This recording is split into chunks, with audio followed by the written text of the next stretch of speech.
Bien, pues empezamos el epígrafe 6 sobre la Revolución Rusa.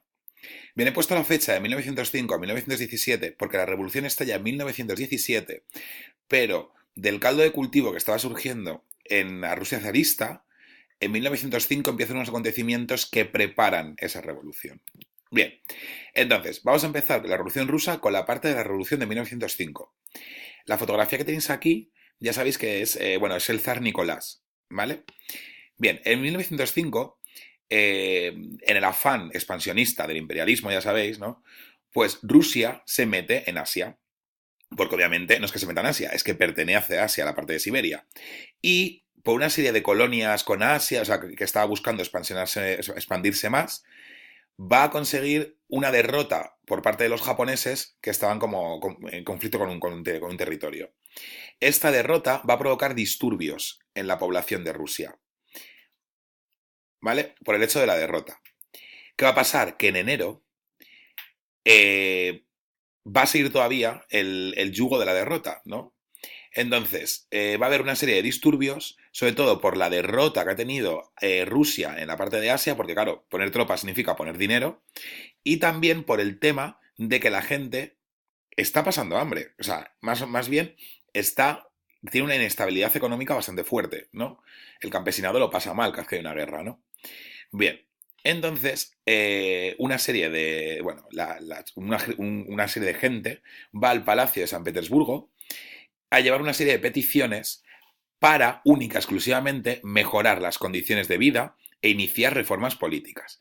Estas reformas políticas no consistían en derrocar al zar, única exclusivamente consistían en llegar un poco hacia el liberalismo o hacer un poco más de parlamentarismo, etcétera. Pero básicamente era mejorar las condiciones del campesinado, que era el 80% de la población. De tal forma que, ¿cómo responde el zar? Pues responde con lo que se ha llamado el Domingo Sangriento. Es decir, responde con unos disturbios alucinantes hacia la población. ¿Vale? Hay un cuadro en particular que tengo en la cabeza ahora, que es un cuadro que aparece, claro, todo nevado, una serie de personas chillando, muchos tumultos, gente con sangre, y es que el ejército del zar, la policía política no, pero el ejército se mete y sí que, pues daña a la población, ¿no? Las protestas siguen varios meses entre campesinos y obreros, ¿no? De tal forma que ambos, campesinos y obreros, se van a agrupar en soviets. ¿Qué son los soviets? Los soviets son asambleas populares. Es decir, como el tema este de la Revolución Francesa, cuando empiezan a hacer como unos consejos populares, etcétera, pues aquí se van a llamar soviets y ya está. Es decir, no os preocupéis con la terminología, los soviets. ¿Qué pasa con el zar?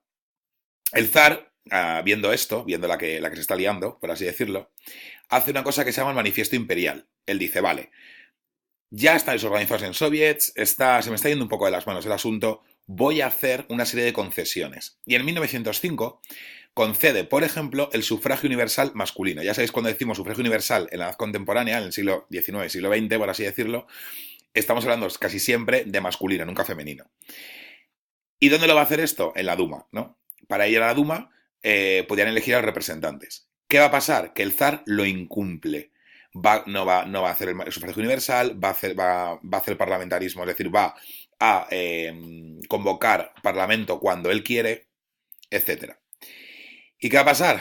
Que en febrero de 1914 estalla la Primera Guerra Mundial. Y como ya sabéis, una guerra mundial, una guerra en la que Rusia está metido, ya sabemos que está los aliados que tiene, etcétera y demás, está metida en la guerra y de tal forma que lo que sucede es que empieza a tener muchas derrotas y por tanto empieza a haber desabastecimiento. Esto conlleva a que la gente empiece a pasar hambre. Esta es la gente pase hambre, la gente va a protestar, va a hacer huelgas y manifestaciones. ¿Y qué va a hacer el zar? Reprimir todavía más estas manifestaciones. De tal forma que esta situación genera entre la gente que está revolucionada y revuelta una mayor unión. Así, en 1917, el 23 de febrero, que en el calendario cristiano occidental sería el 8 de marzo, lo que pasa es que ellos siguen por el calendario ortodoxo, de cristiano ortodoxo, hay una manifestación. La manifestación, el lema principal era paz y pan, y es en Petrogrado. Se genera una huelga general y al día siguiente el zar empieza a disparar a esos huelguistas. De tal forma que lo que consigue es que el 27 de febrero haya un gobierno provisional liderado por Kerensky, que sabéis que os acordáis que era el liberal moderado, y el zar acaba abdicando. Bien, ¿cómo se van a organizar? Lo del Domingo Sangriento aquí se ha colado, ¿eh? Bien, se van a organizar los obreros, campesinos y soldados en los soviets, ¿no? Pero también van a tener un ejército propio, unas milicias. ¿Os acordáis el término milicia, no? Y eso se llama, pues se lo van a llamar ellos Guardia Roja. Estos soviets están controlados por ¿quiénes? Por los bolcheviques. Acordaros quiénes eran los bolcheviques y no los mencheviques. Acordaros que Kerensky encajaría más en la ideología menchevique y no en la bolchevique. La bolchevique eran los más radicales. Acordaros de esto, ¿no? Entonces los soviets, el gobierno no, los soviets están controlados por los bolcheviques.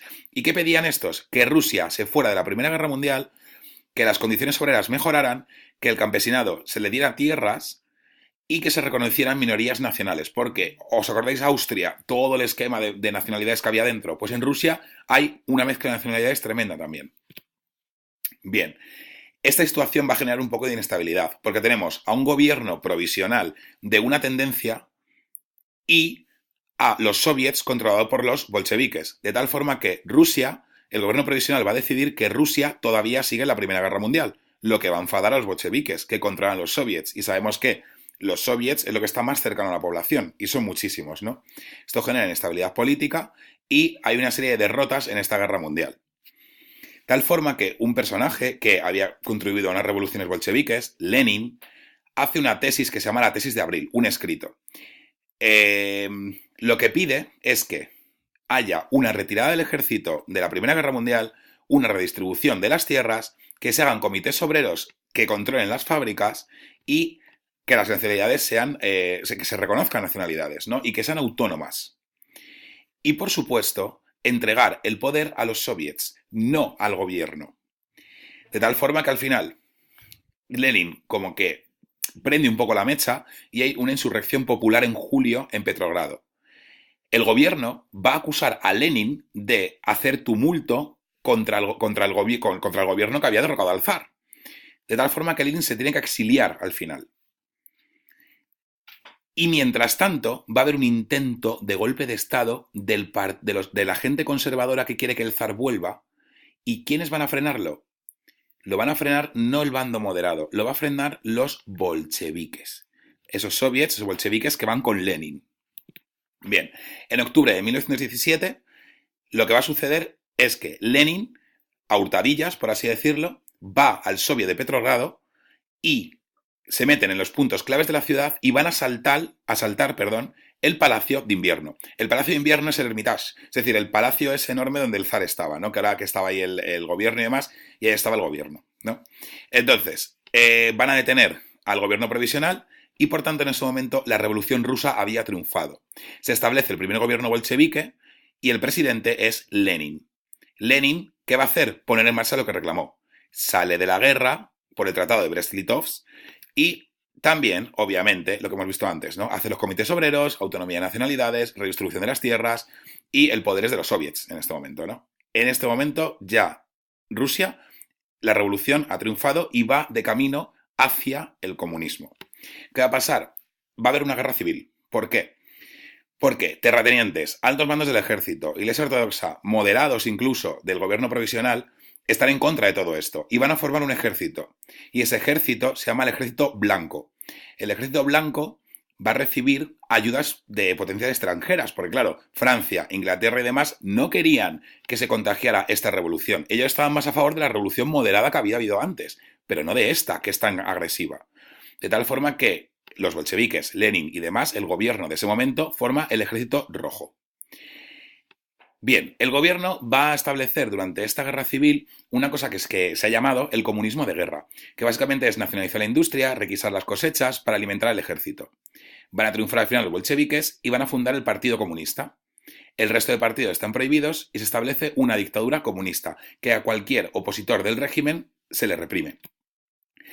Esto va a tener un impacto internacional como la Revolución Francesa. Los liberales, que pensaban que los soviets van a tener vida corta, pero los partidarios de los soviets van a ver que hay como un nuevo orden, ¿no? Y esto va a contagiar a, por ejemplo, a Alemania con la revolución de Rosa de Luxemburgo, que va a tener un régimen comunista, ¿no? Pero van a fracasar en Alemania. Aquí tenemos una foto de Lenin y de Stalin, ¿vale? Para que veáis cómo... Bueno, Stalin va a ser el sucesor, que lo veremos más adelante en el temario y demás, ¿vale? Y aquí tenemos a Rosa Luxemburgo. Entonces, este impacto internacional es importantísimo que lo sepáis reconocer, porque la Revolución Francesa impactó con el liberalismo burgués, ¿no? Que introdujo el liberalismo burgués en contra del absolutismo. Pero es que aquí se está viendo como que las ideas de Marx están triunfando, ¿no? Es como una segunda ola revolucionaria mundial, de tal forma que se contagió lo que hemos visto, la revolución espartaquista de Alemania, ¿no? Bueno, pues he ido un poco rápido al final porque me estaba pasando del tiempo y prometí que eran 10 minutos el vídeo, ¿vale? Así que nada, 10 minutos, 45 segundos y pues nada, cualquier duda que tengáis me lo decís en clase. Muchas gracias.